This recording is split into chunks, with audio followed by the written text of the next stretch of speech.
राष्ट्र लोक दल के नेता जयंत चौधरी बरेली पहुंचे हैं। यहां से कहीं इनका काफिला निकल रहा है, काफ़ी संख्या में इनके साथ कार्यकर्ता हैं। हम जानेंगे, बात करेंगे। सर, ईटीवी भारत में आपका बहुत बहुत स्वागत। नमस्कार। लखीमपुर जिले में आज किसान पंचायत है, वहीं गन्ने की एक मिल है, सहकारी मिल, तो गन्ने के किसान भी आएंगे, किसानों की बात करेंगे और ये जो कानून सरकार लाई है जिसका दुष्प्रभाव किसानों पर पड़ने वाला है, उसके विरोध में आज पंचायत बुलाई गई है। हम आपसे समझना चाहेंगे, इतना लंबा समय हो चुका है, प्रोटेस्ट बराबर चल रहा है, सरकार इस तरफ बिल्कुल ध्यान नहीं दे रही है, क्या मान के चलते हैं? क्या इसमें सरकार की मतलब क्या मंशा क्या है? सरकार के पीछे और ताकतें हैं, यही कहा जाएगा। जनता का दबाव जो सरकार महसूस ना करती हो, किसान के इतने राष्ट्रव्यापी आंदोलन के 3 महीने बाद भी सरकार ना मानती हो कि ये किसान की बात वाजिब हो, तो कहीं ना कहीं दूसरे दबाव हैं सरकार पर। और मोदी जी के कार्य करने की जो एक तरीका है, जो शैली है, अब तक बड़े लोगों के पक्ष में ये सरकार दिखाई देती है। इनके बजट का विश्लेषण करो, इनके फैसलों का विश्लेषण करो, जो बहुत ही अमीर एक वर्ग है इस देश का 1%, उसे ये सरकार लाभ पहुंचाना चाहती है। किसान से लेकर ग्राहक तक, किसान से लेकर मंडी तक, तमाम जो कड़ियां हैं, सबका नुकसान होगा, चंद कॉरपोरेट घरानों का फ़ायदा होगा। हम देख रहे हैं लगातार आपके द्वारा भी कई कार्यक्रम लगे हुए हैं, लगातार आप जनता के बीच जा रहे हैं, कैसा रेस्पॉन्स मिल रहा है? जनता क्या चाहती है इन कृषि कानूनों को लेकर? देखिए, सब लोग तो वहाँ जहाँ धरना चल रहा है वहाँ नहीं पहुँच सकते, लेकिन भावनाएं सबकी जुड़ी हुई हैं। जिस तरह से देश की राजधानी में कील बचाई गई, किसानों को मारा गया, लाठी चलाई गई, किसानों को अपमान किया गया, हरियाणा के एक कृषि मंत्री जो कृषि विभाग को देख रहे हैं, उसके बावजूद किसान के साथ उनकी कोई भावना नहीं, कोई मिलाप नहीं है, कोई जुड़ाव नहीं महसूस करते, आपत्तिजनक बातें वो करते हैं। इस अहंकार के खिलाफ लोगों में नाराज़गी है। लोग कह रहे हैं भाई अहंकार किस बात के लिए? हमने वोट दिए, सरकार बनाई है, सरकार हमारे हिसाब से अगर काम अच्छा नहीं करेगी तो हम विरोध करेंगे। आप विरोध को दबाने की, कुचलने की कोशिश करोगे, जितना आप ज़्यादा अनैतिक दबाव बनाओगे, लोग उतना और उठेंगे। तो बड़ी बड़ी पंचायतें हो रही हैं। खास बात यह है कि लोग अपने संसाधनों से आ रहे हैं, इसके पीछे हमारे पास कोई तंत्र नहीं। लखीमपुर में मैं ये कह सकता हूँ कि हमारी पार्टी कमज़ोर है।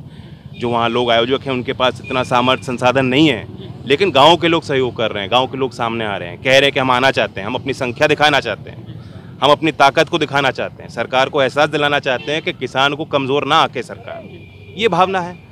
बिल्कुल, सरकार किसान को कमज़ोर ना आके, ऐसा जयंत चौधरी बता रहे हैं। सर, हम आपसे ये भी समझना चाहेंगे, जिस तरह से क्योंकि 2022 भी आ रहा है और सरकार अपनी जिस तरह से अपनी जिद पर अड़ी हुई है, किसान बराबर प्रोटेस्ट कर रहे हैं, आप खुद सड़कों पर उतरे हैं, क्या लग रहा है आप लोग फिर यूनाइट एक बार हो जाएंगे सभी लोग? कैराना के उपचुनाव में एक नारा मैंने दिया था कि जिन्ना जीतेंगे या गन्ना जीतेगा, और वहाँ के किसानों ने एक ऐतिहासिक फैसला लिया कि गन्ना यानी किसान की जीविका के मुद्दे ही जीतने चाहिए।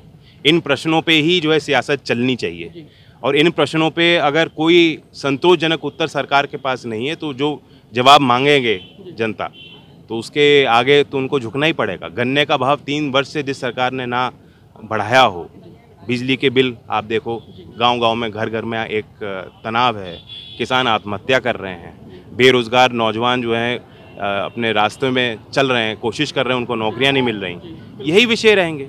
लेकिन बीजेपी के पास एक ही पैतरा है, वो सांप्रदायिक एक रंग देना चाहते हैं।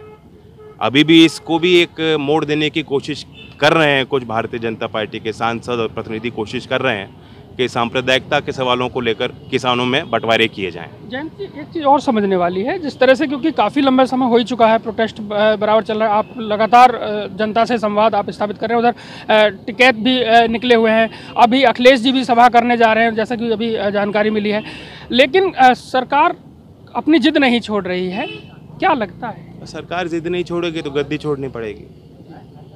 दोनों चीज़ तो साथ चलेंगी नहीं, या तो चंद लोगों की जिद चलेगी या जनमत चलेगा देश में। अच्छा, अगर कृषि कानूनों को वापस जब तक नहीं लिया जाएगा तो ये आंदोलन आप ऐसे ही लगातार प्रदर्शन? देखिए, रूप बदलता रहता है। पहले लोगों का फोकस था धरना साइट्स पर, आज भी वहाँ लोगों की, किसानों की नज़र है, गाँव के लोग सहयोग भी कर रहे हैं, जा भी रहे हैं, लेकिन अब एक स्वरूप बदल गया आंदोलन का, क्योंकि सरकार ये कह रही थी तो सीमित लोगों का आंदोलन है, सिर्फ पंजाब का आंदोलन है, सिर्फ जाटों का आंदोलन है, तो अब हमें इस दायरे को बढ़ाने की ज़रूरत है।